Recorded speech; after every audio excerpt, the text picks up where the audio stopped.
Buongiorno. Buongiorno, for the second time actually. I will own up to this straight away. I actually had it set on photo and not video. Can't get the stuff. I gotta And it was say brilliant. it's the heat. You would have loved the last video that we recorded. But It's our best one. so anyway, we decided today that we'd take a bit of a time out to an extent and actually have a quieter day. We're here in the Santo Spiritu, Piazza Santo Spiritu. There's a lovely church behind us. You can probably see the Campanile up there and a nice fountain behind us. And we spent a lovely sort of couple of hours just chilling out in a lovely little bar over there. Had something to eat, something to drink. Because yesterday was rather a hectic day. You wanted to say about the Cinque Terre? We had a lovely day yesterday. If you're in Florence for longer than a couple of days, do go out to the coast. It's very beautiful, unspoilt, and the area of Cinque Terre is actually a World Heritage Site and a national park. Yeah. So it's beautifully looked after. They even dictate what colour the buildings are, Yes, so they're yes. quite iconic. Yeah. The buildings just like you see in the photographs. It was a beautiful day, wasn't it? Yeah, Really lovely. lovely. And so it's lovely to get out of the city, a little bit cooler down there as well. But one of the things that we noticed, which sort of ties in with what's happened here, is the first, I think it was the last one we actually visited, but the first village or town, a place called Rio Maggiore, which we presume it means River Maggiore. They had a dreadful flood there in sort of 2011 where the raging waters came down off the hills behind all of these villages because they're all sort of stuck into the cliffs. We made a video yesterday which you may have seen, but the quality wasn't that great because we were on a boat travelling between the particular... And very nice it was too. Yes, but that was, they had a dreadful flood there which decimated sort of part of the town, and it was all put together again with the funds from UNESCO because of the World Heritage status that they've got. But it ties in nicely with Florence itself, where we are again today, because they've had several floods here. The River Arno, which the Ponte Vecchio and other bridges go across, has flooded several times. 1333, I don't remember it personally, of course, but that's one of the big floods. But 1966, they had an enormous flood here. We're getting actually sprayed by some of the water from the fountain, which is absolutely wonderful. And because of all the artifacts that they've got here, all these religious and all the artifacts, artistic artifacts that they've got here, a lot of them were actually stored below river level. So but there were reasons for that which have escaped me for the moment.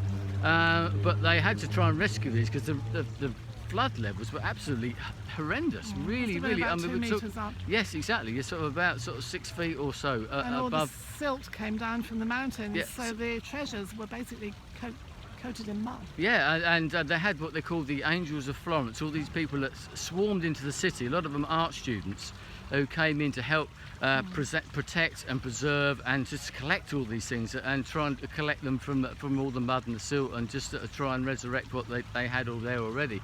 But once again, that ties in nicely with the place we went to the other day, the Santa Croce Church, and they've got a symbol there of how high the flood waters were in 1966, which is amazing. I mean, there's a Last Supper fresco. Obviously there are several of them done. We know about Leonardo's in Milan, I believe it is. Quite nice, but I mean this was literally halfway up the side of the chapel that this happened, wasn't it? And they've still putting it together now after 1966. You liked Santa Croce, didn't you? I love Santa Croce because a nice sort of basilica, a nice church, but it's what it contains, because it's like the Westminster Abbey of Florence or Italy, and because it contains the graves of Galileo, Machiavelli, Dante, Michelangelo. I say it's Michelangelo, it's not Michelangelo. Marconi. Marconi invented the radio. Florence Nightingale. Florence Nightingale's commemorated Memorial. there, and there was someone else, Rossini as well. So to go there and to see where these graves were, which once again ties in very nicely. It's almost as if we planned this, isn't it? This morning we went to the Galileo Museum right on the River Arno, just past the Ponte Vecchio, if you get the chance. Well worth going to see. Very quiet and lovely because there was hardly anyone in it, but it contains some amazing stuff. I mean, Galileo's original telescopes, for example. It also has his forefinger, where she pointed, obviously, to the stars. and his was it his thumb as well from one of his hands, and one of his teeth. And one of his Poor teeth. guy. I mean, what happened when he died? They just rip his body to bits. But it has all these artifacts from his life and what the Medici family and they actually collected all these artifacts because they were very much into science. They had rooms in their palaces dedicated to physics and mathematics and cartography and the world geography, all that sort of thing. But at the moment also, because we know there's some people coming here in the near future, downstairs there's a Leonardo da Vinci exhibition about his library and the books that he collected during his life, and there's examples of sort of books by Pliny and I've forgotten loads of other ones that, if you know anything about that type of thing, you would recognise, original copies of these, but also some of Leonardo da Vinci's actual notebooks, which for me was mind-blowing. Seeing these little scribblings and his notes and all his little drawings was a real privilege to be able to stand there and watch it on your own, because there's hardly anyone else there, was there? So it really ties in with what this city and what this country is all about, really, is their sort of scientific exploration in the past and the way that they did those things and the way that their minds worked, which is something that sort of fascinates me. And it's, as I said, a real privilege to be there. So we after that we needed to wind down a bit. My brain needed a bit of calming down, so that's what we've come to here. That's why we're here. And now we need gelato. And now we need gelato, I think. So tomorrow we will actually be going to see the Michelangelo's David. It's David, not David.